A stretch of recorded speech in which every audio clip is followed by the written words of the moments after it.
आपने शादी में सिंदूर को सुहाग की निशानी के रूप में भी देखा है और शायद ऑपरेशन सिंदूर के जरिए दुनिया को इंडिया का मेटल प्रूव करते भी देखा है।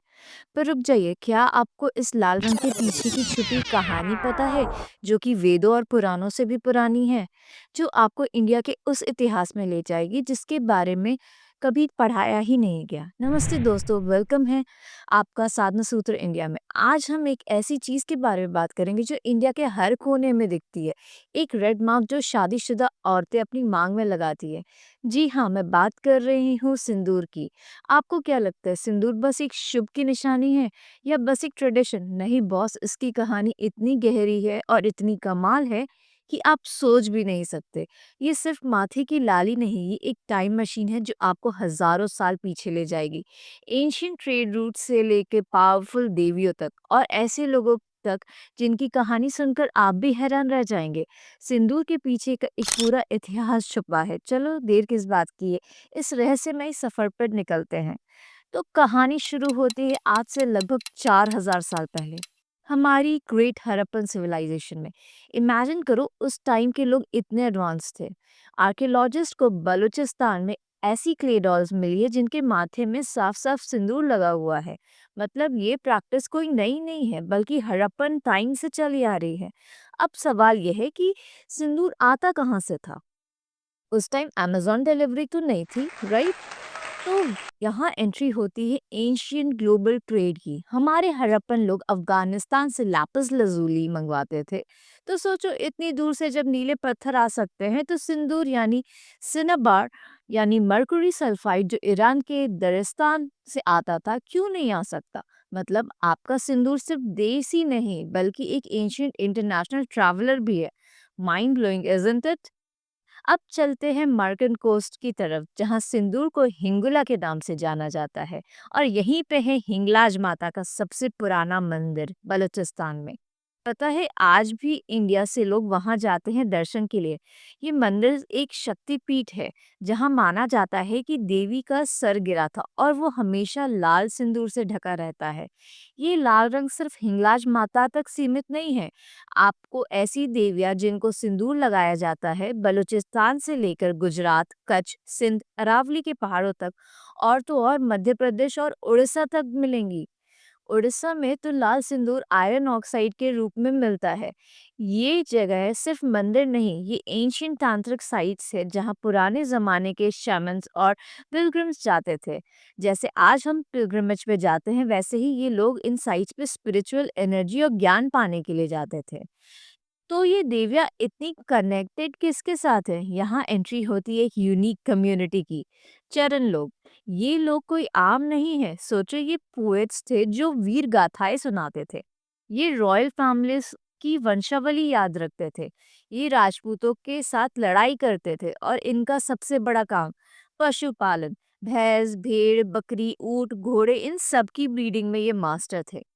इनकी कहानियों में बाबूजी जैसे हीरोज हैं जिन्होंने इंडिया में ऊँट लाए, और देव नारायण जी जिनका अरावली में घोड़े ब्रीडिंग से कनेक्शन है। अब यहाँ पे आता है ट्विस्ट। इन कहानियों में हीरो की घोड़ी हमेशा एक चरण औरत या चरनी गिफ्ट करती थी। ये चरनीज इनको देवी का साक्षात रूप माना जाता था।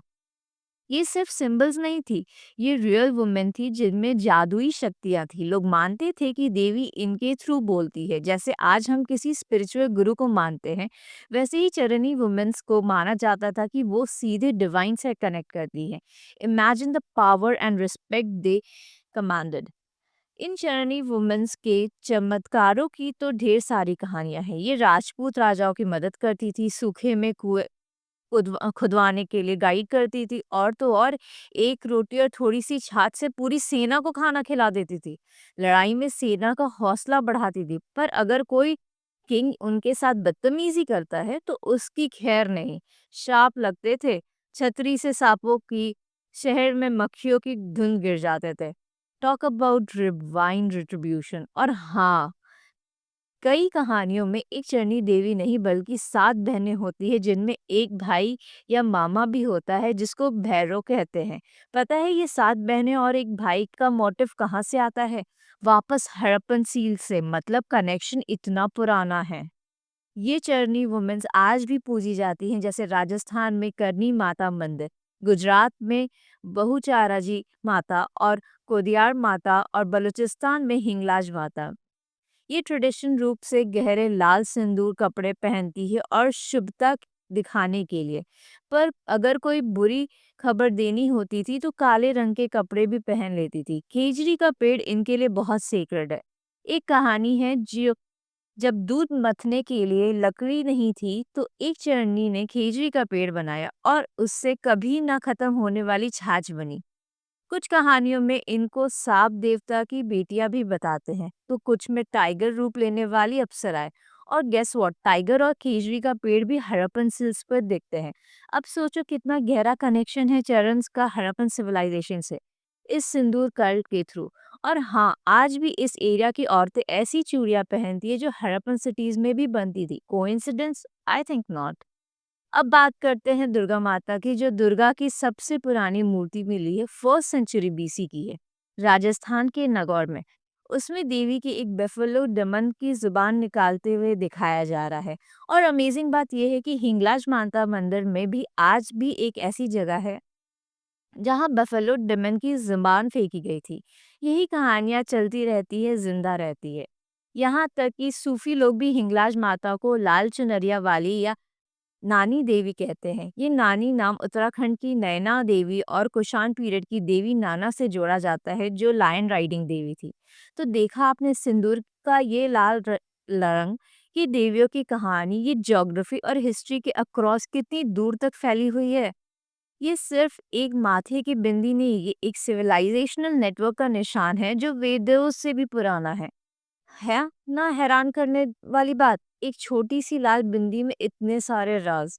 तो आपको सिंदूर की ये कहानी सुनकर कैसा लगा? क्या आपको ये कनेक्शंस पहले पता थे?